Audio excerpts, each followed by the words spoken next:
So I want to address in a very YouTube-friendly, tactful, censored-fully way Lieutenant Schoeller.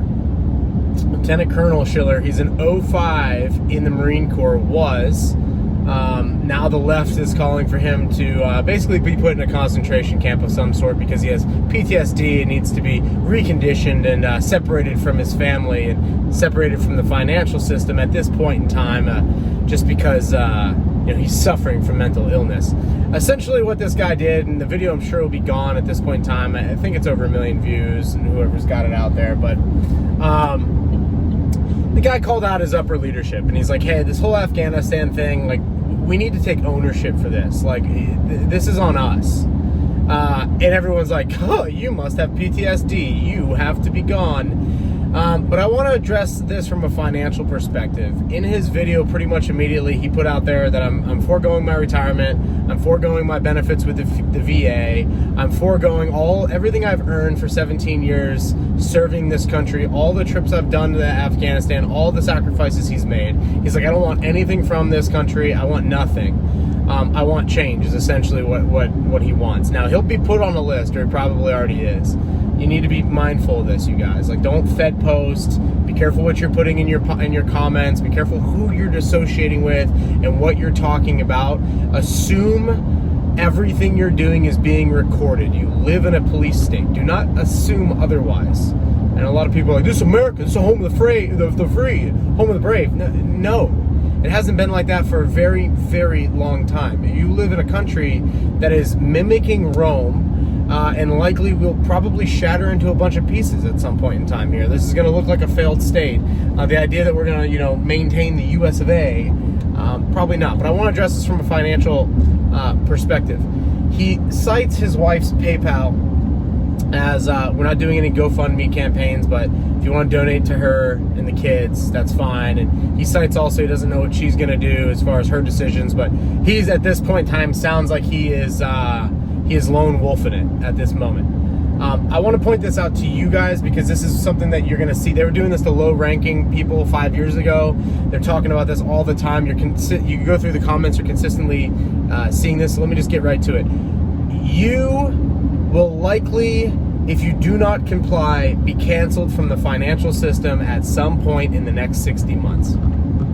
And I would stand by that. Maybe 72, maybe it could be longer. But at some point, I think in the next 5 years, if you don't, go with the narrative, and if you're not with the mass illusion or delusion at this point in time, I think it's extremely likely that we throw a word on top of you, a descriptive word on top of you, and we cut you out from the financial system. I just don't see any other way that it's not going to happen at this point in time. I just don't see it. But that's what, if you go through these comments, that's what they're calling for right now. Cut this guy out. Cut this. It's like, here's a guy put 17 years in, served his country. I don't even want to applaud him for it because at this point, it's like, even me, I'll get canceled. That's why I link Odyssey. I think you guys really need to check it out because at some point, these conversations will be happening over there and on decentralized platforms. The future is clearly decentralized. The future is clearly decentralized currencies. But a suggestion I would have for that family, the Schoeller family, is any PayPal donations they are receiving, if they have the PayPal debit card, and I know if you guys have PayPal, you guys get a debit card. It's cool because the second it hits PayPal, you can use that debit card. At some point, that's going to get shut down, and then what she should be doing immediately is going to a bullion bank. I'll link to a couple below, and literally using that debit card to buy as much silver or gold, I would do silver because it's more spendable, as she possibly could, because at this point in time, you can literally trade that in. It's a store of value, and you can trade it in when you need to and get physical cash and spend physical cash. I mention that because cutting this family out from the financial system is obviously going to happen in the next few days. It would shock me if it took longer than that. It would actually shock me if those accounts and things like that are still open. I mean, you're even seeing this with adult sites. They cut them out from the financial system until they lose enough customers, and then they're like, actually, psych, we're just kidding. Now, I think this is a positive because I think that this forces the use case for crypto. This forces the use case for cryptos that can be mined, and that's a whole different thing. But if you are relying on your Bank of America account to be able to go to Coinbase.com and be able to buy you some Bitcoin or something like that, that's That's just not the long-term solution. The real solution here is that you need to be able to have like a computer of some sort that you can join a mining pool and mine something, say Dogecoin, and then people accept it, because there's always this quote inflation every year. It's a fixed rate of inflation with any of these coins that inflate, but the ability there to turn electrical power into a currency and then trade that currency for goods and services, that's the real solution. As this country starts to unwind, and it sounds extremely unpatriotic, that's a bad word too, so you don't want to use that anymore, but like, you know, it sounds extremely un-American, which potentially could be a bad word as well, to talk about that. But this thing's unwinding, I mean, right before your very eyes. Anyone who is pro like individual choice, pro getting out of the matrix in a way, is like ultimately like immediately the enemy. And so my suggestion to this family would be, you need to start converting into physical cash if you have the ability to do so, like through PayPal. There are different ways you could do that. But you have that one point of failure where, like, you know, your financial resources are going to get locked down if they haven't already been locked down by the regime. And you've got to be able to operate outside of that. So if you have the ability to, and you can actually get physical metals and you have a place to store them, that's one option. You can also spend physical silver. I've spent that with people before. People take it. You'd be surprised. They definitely take it. Not your normal places, not your Walmarts and things like that, but you go to your local store and you need something, a nice item, a real nice craft item, they'll accept silver and gold.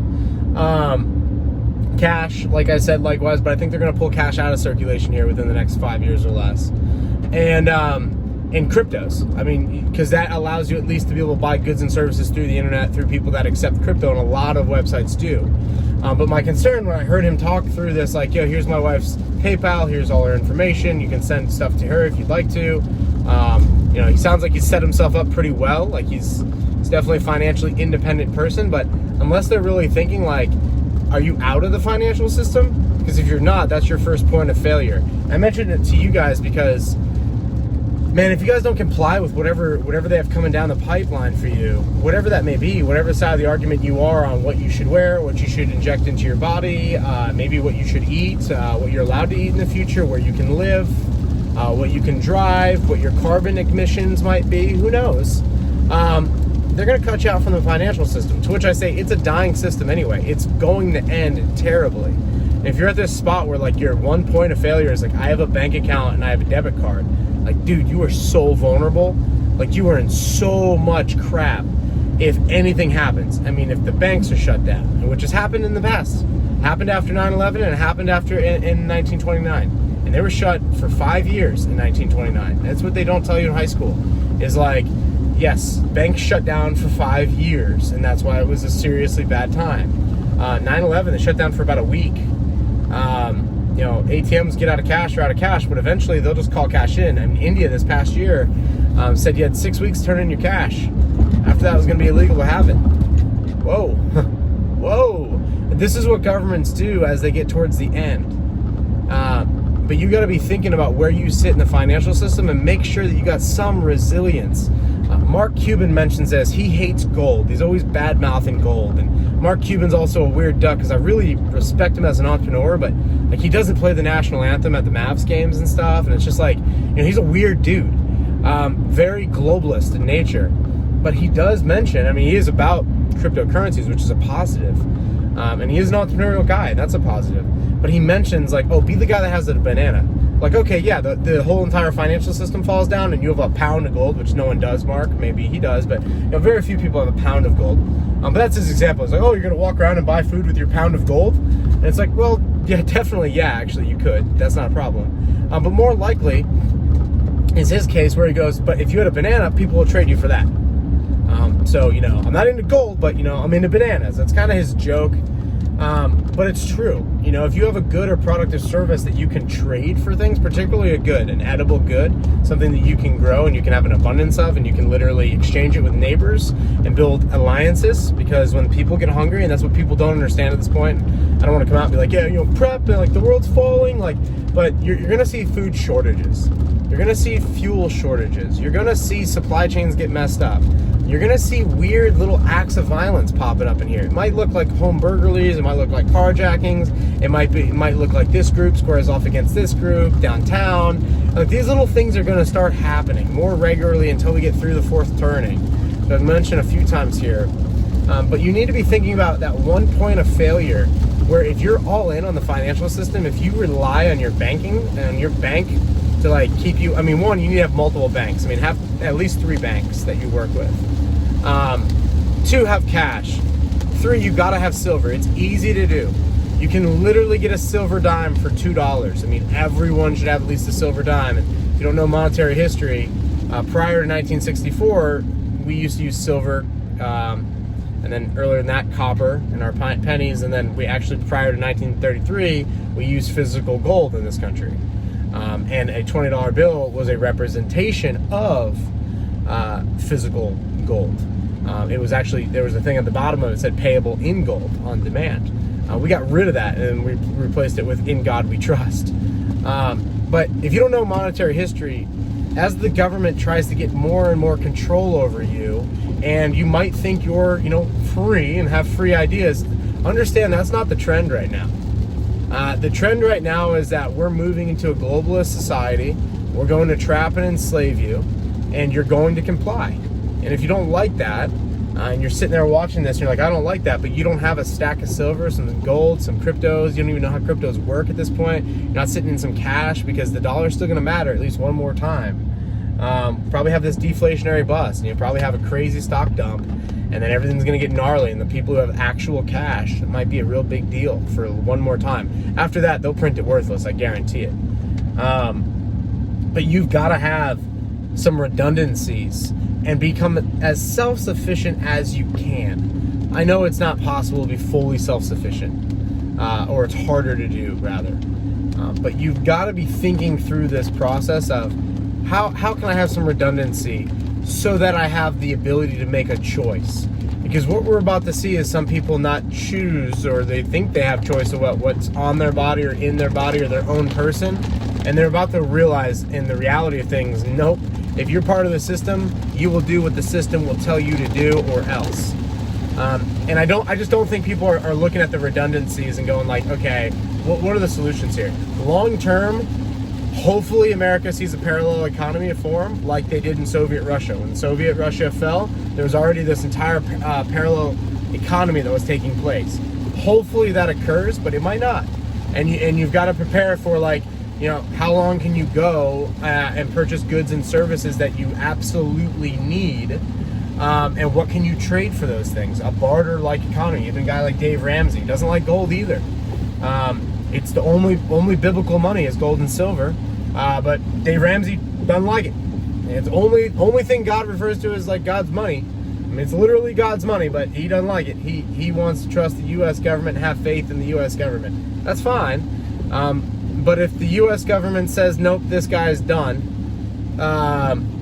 what are you going to do? And I don't think a lot of people are having that conversation. And hopefully, you guys get to see this video, give this video a thumbs up. It sends it out to people. I don't want these videos to go too crazy. I don't want them to be too seen. I'd like them to maintain. They are backed up on Odyssey, but I'd like this message to trickle.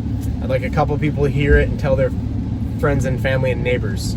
And it just spread like that. I don't need to be millions of views or millions of subscribers. I don't need that at all. That's attention that I don't even want.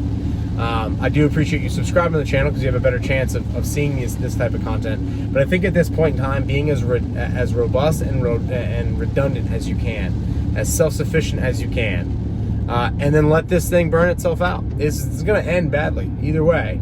It's not going to be 08 like a recession. It's going to be way more than 08. All right, so people that are, we're going to go back to 08. We never fixed 08. We papered over it. We printed trillions and trillions of dollars. We created a wealth gap that no modern society has ever really seen. And they always end terribly.